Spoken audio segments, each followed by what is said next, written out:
चूँकि नया सत्र प्रारंभ हो रहा है, वहाँ पे हम लोग आज आए थे और खुशी की बात यह है कि हम लोग MIT को और पहली बार बिहार का एक ऐसा इंजीनियरिंग कॉलेज जिसको हम लोग रैगिंग फ्री घोषित कर रहे हैं। ये बहुत बड़ी बात है। आप जानते हैं कि जो AICTE है, जो UGC है, उसके नॉर्म्स के तहत रैगिंग करना दंडनीय अपराध है।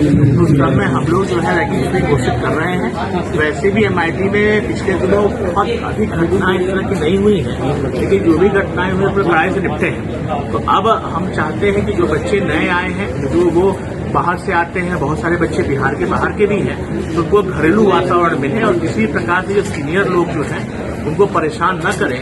इस क्रम में हम लोगों ने रैगिंग पूरा रोक लगा दी है। पहले भी रोक लगी हुई थी, लेकिन अभी हम लोग घोषणा कर रहे हैं कि रैगिंग फ्री कैंपस है, किसी प्रकार की रैगिंग नहीं होगी और अगर होगी तो हम लोग कड़ाई से निपटेंगे।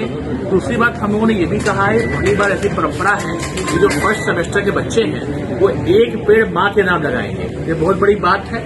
इससे जो है अपनापन आएगा, जो फ्रेटर्निटी है, जो एलुमनाई है, भावना है अपनेपन की, कॉलेज के साथ जो जुड़ने की भावना है उस पर और उसको गति मिलेगी।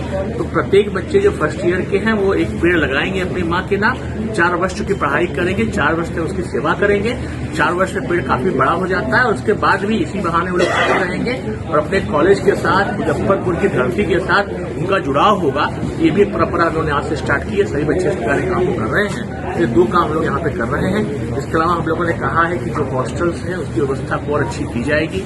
हमने ये भी कहा है कि पिछले दिनों कुछ बच्चियां बीमार पड़ गई थी, इसको हमने कड़ाई से लू लिया है। जो यहाँ के जो प्रॉक्टर, जो इसके वार्डन हैं, उनको निलंबित करने का भी निर्देश दिया हुआ है। जो भी इसके जिम्मेदार, जो भी शिक्षक हैं, जो भी लोग उसको देखते थे, उनको तत्काल प्रभाव से निलंबित किया जाए। तब उन्होंने ये भी कहा है कि जो खाने का, जो इन लोगों का जो किचन है, उससे जो पानी आता है उसमें RO प्लांट लगाया जाए, ताकि किसी प्रकार से भी, मतलब पीने के लिए तो रहेगा ही, जो खाने की चीजें हैं वहां पर किसी प्रकार गंदगी जो है टंकी में भी न जाए और टंकी की प्रत्येक महीने सफाई कराई जाए। ये काम जो है वार्डन का है। मुझे याद है इससे पहले जो है विपाड में भी हम लोग जो है इस प्रकार काम को देखते थे और बड़ी अच्छे ढंग से विपाड चल रहा है। तो उसी तर्ज पर यहाँ पर भी हॉस्टल की व्यवस्था को, जो रूम्स हैं उसकी जो बेडशीट है उसकी व्यवस्था को, ये सब चीजें जो है सफाई की चीजों को जो है और कड़ाई ढंग से पालन किया जाए। हम लोग भी अगले माह पे हमने SDO साहब को भी कहा है इसका निरीक्षण करेंगे और ये सुनिश्चित करेंगे कि हॉस्टल में जो मानवीय रूप से जो आवश्यक चीजें होती हैं,